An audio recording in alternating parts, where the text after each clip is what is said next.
Good morning. I'm Jim McAleer. I'm the president and CEO at Alzheimer's Orange County. So welcome to our millionth research conference.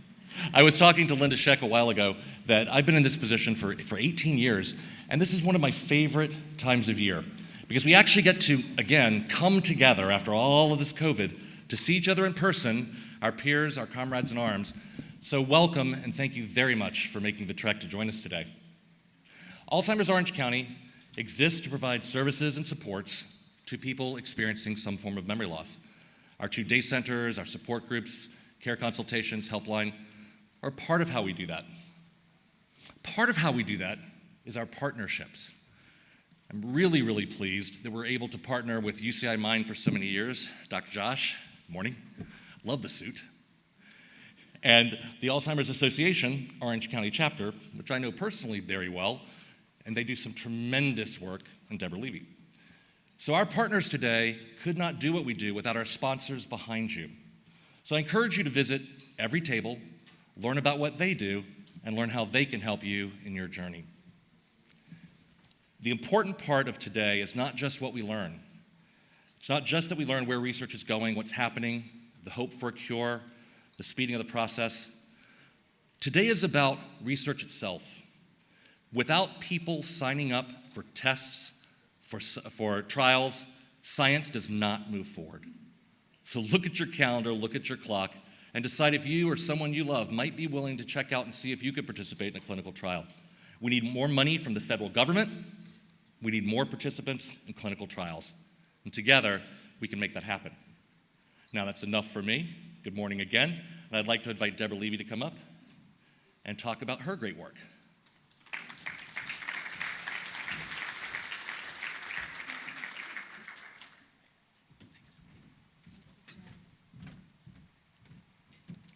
All right, he's so much taller than I am. So I too want to echo just what a wonderful partnership it is between UCI Mind, Alzheimer's Orange County, and now the Alzheimer's Association Orange County chapter. I too, like many of you, have a personal connection to the disease, and it really fuels my passion every day and my purpose. So a little bit about the Alzheimer's Association. We were founded more than 40 years ago by a group of family caregivers and individuals who recognized a need for an organization that would unite caregivers, provide support for those facing the disease, and to advance research. So our chapter has been in the Orange County community for more than 40 years, and I want to just talk a little bit about some of the services that we provide so that you're aware of them. Let's first talk about the research component. The Alzheimer's Association is the world's largest nonprofit funder of Alzheimer's and dementia research. We have a vision of a world without Alzheimer's and all other dementia. So currently we are funding more than $310 million in 950 active research projects in 48 countries. And that includes more than $1.5 million right here in Orange County with UCI and UCI Mind. So that means that on any given moment around the globe, we want you to know that research is happening. And while we're waiting for an effective treatment to become available for the doctor's offices for patients who are currently impacted by the disease, we are participating in creating studies like the U.S. Pointer Study, which is determining risk factors and being able to lower risk reduction. And I want to talk also about what we're doing here in our local community for families. We have a 24/7 helpline that is manned literally 24/7. It's manned by master's level clinicians. It can be handled in more than 200 languages, and that can be calls for crisis management or if you just need resources in our community.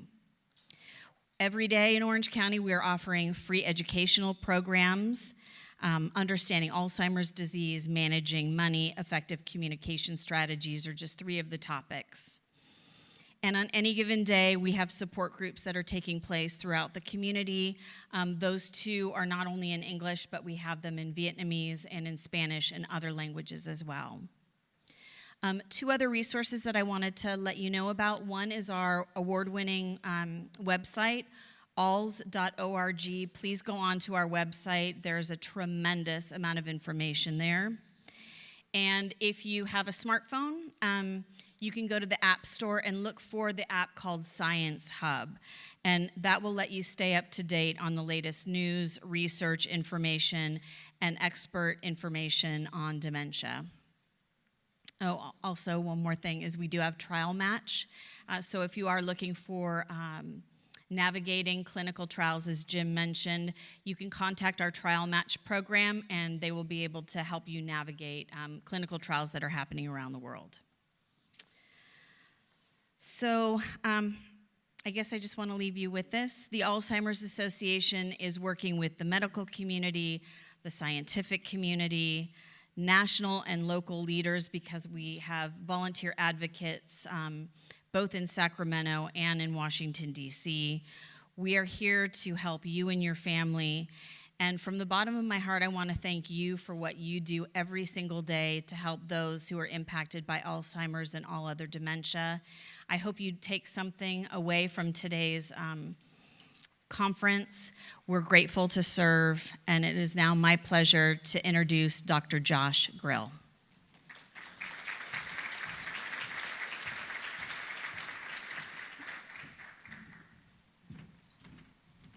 Good morning. Thank you, Deborah. Thank you, Jim. It's great to be back in person. I'm Josh Grill. I'm a professor of psychiatry and human behavior and neurobiology of behavior at UC Irvine and the director of UCI Mind. I could not be more pleased than to welcome both our in-person audience as well as those folks who are logging in on the hybrid version of this year's conference. Of course, for the last 2 years, we were forced into a virtual format due to COVID, and I think it's important that we acknowledge the challenges that came with those 2 years. We're sure that they brought challenges to you in your lives, and they brought challenges for people living with Alzheimer's disease and other forms of dementia, nation and worldwide. In fact, COVID disproportionately affected people living with dementia. Mortality increased 12 to 16% for people with Alzheimer's disease compared to people without Alzheimer's disease. This was certainly caused by the virus, but the social impact of the COVID pandemic also affected the people that we care so deeply about. The increased mortality was not limited to places where viral loads were highest. Places that were least affected by COVID also experienced these increases in mortality for people with Alzheimer's disease. We're so happy to be back in person and hope that COVID will be in our rear view mirror, that it'll become a thing of the past. And I think it's important to say that UCI Mind, as well as our partners, never lost sight of our mission through the pandemic. Research, education, care, supportive services continued throughout this time. And we're eager to see that mission continue and to accelerate now that we hope we are somewhat post-pandemic. Today, we'll focus directly on that mission. Our efforts to find solutions for people living with dementia. We've incorporated a lifespan theme to this year's conference. You'll hear about the challenges that come with an early adulthood onset of a dementing disorder. You'll hear about whether this form of disease differs from older age onset. You'll hear about whether treatments can work equally well or will require different approaches in younger ages, older ages, varying neurodegenerative causes of diseases therein. You'll hear about efforts to maximize the care provided to all people living with dementia and their family members. Innovative ideas, new efforts to increase the resources available to the people in the throes of these diseases. And we'll learn about resilience and resistance to these diseases and steps we all can and should take to try to lower our own risk.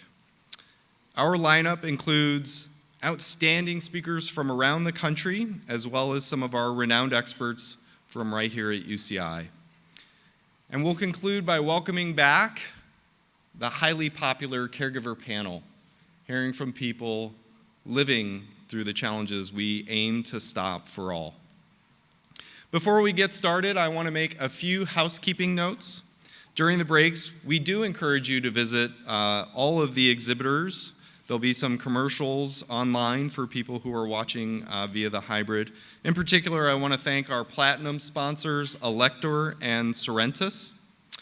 Everyone, if you haven't, must check in at the registration, get a name badge, a lunch ticket, parking validation, and a program. Those who have paid for CEUs are required to sign in at the continuing education table by 9:15 in order to receive their credit. When the talks begin, which I promise will be very soon, we ask you to hold your questions until the end of the presentation. There are note cards on your tables, and people will be coming around to pick those up if you are shy. But we encourage you to take advantage of roaming microphones that will also be available to ask questions. Unfortunately, for those of us here in person, there's no Wi-Fi in the ballroom, but you can access Wi-Fi in the lobby if you need it.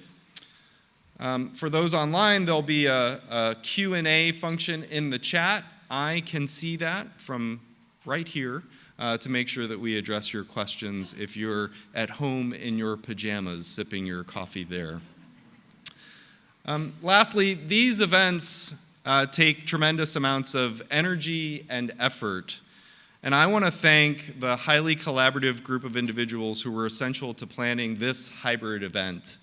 From Alzheimer's Orange County, I want to particularly acknowledge Mark Odom, Patty Mouton, Aaron Leal, Aaron Gutierrez, Lisa Herkus, Laura Bronson, and Lisa Taylor. From the Alzheimer's Association, I want to acknowledge Amanda Dusky and Rebecca Edelmeyer. And from UCI Mind, I want to acknowledge Kirsten Klein, Megan Whitbrocht, Shirley Siravong, Dan Hong, along with our friends from UCI Media who are broadcasting today's events, Kyle Good and Will Alvarez. And actually there are many, many other volunteers who are here today giving their time to make today's event what I'm sure will be highly successful. So if we could give those folks a round of applause before we begin.